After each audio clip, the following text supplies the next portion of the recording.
Благодарам, председателе. Почитувани колешки и колеги, почитуван заменик министар, поднесов амандман кој е наменет за обезбедување на средства за поттикнување и поддршка на научно-истражувачката работа. Ова е важен амандман, бидејќи веќе сите многу добро и јасно говориме на оваа проблематика подолго време. Евидентна е состојбата со Шангајската листа. Толку многу универзитети и државни и приватни по глава на жител во Република Македонија, а ниту еден да не може да се пласира на меѓу така подобрите универзитети во светот. Тоа е дискусија за една друга дебата која што треба да биде поопсежна, но не можам да не кажам дека ние дефинитивно со ваквото буџетско проектирање, ако останеме на ова што сега владата ни го нуди, ризикуваме да и понатаму да поттикнуваме квантитет наместо квалитет. Во Република Македонија да бидете магистар или доктор на науки денеска е прашање на пари и прашање на желба за одреден статус. Не го одразува академската титула кај сите она што треба да биде во суштина представено, а тоа е научно-истражувачка работа, резултати кои што се секогаш хумани и во интерес и на Македонија и на современата цивилизација.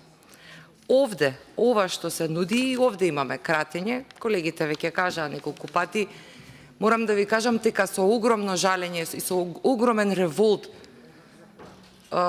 размислам и разговарам на оваа тема, бидејќи оние кои што се мои колеги на универзитетот, но и сите оние кои што имаат малку разбирање за нашата работа, ќе ви кажат дека ова е толку деградирачки и начинот и пристапот за кој што се поттикнува или се поддржува научно-истражувачката работа во Република Македонија е на толку ниско ниво и оставено на личностно оѓање, оставено на барање солуција со некакви меѓународни фондови, невладини организации, и тоа е во ред и го поддржувам и таквиот начин на барање на финансиска поддршка, но не може да биде тоа начинот на кој што ние ќе развиваме научно-истражувачка дејност. И ова е еден процес, еден тренд кој што трае многу години наназад.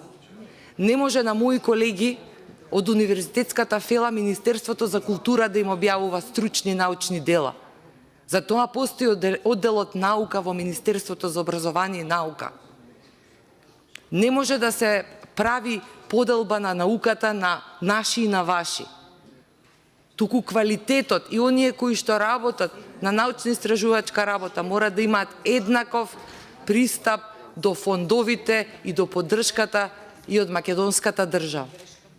Само на ваков начин и со промената на свеста можеме да се надеваме дека понатаму ќе имаме можност да дадеме продукт кој што ќе биде релевантен и ќе биде препознаен од релевантните меѓународни институции. И од таа причина барам со овој амандман да се обезбедат средства во висина од 30 милиони денари за научно-истражувачка работа. Благодарам.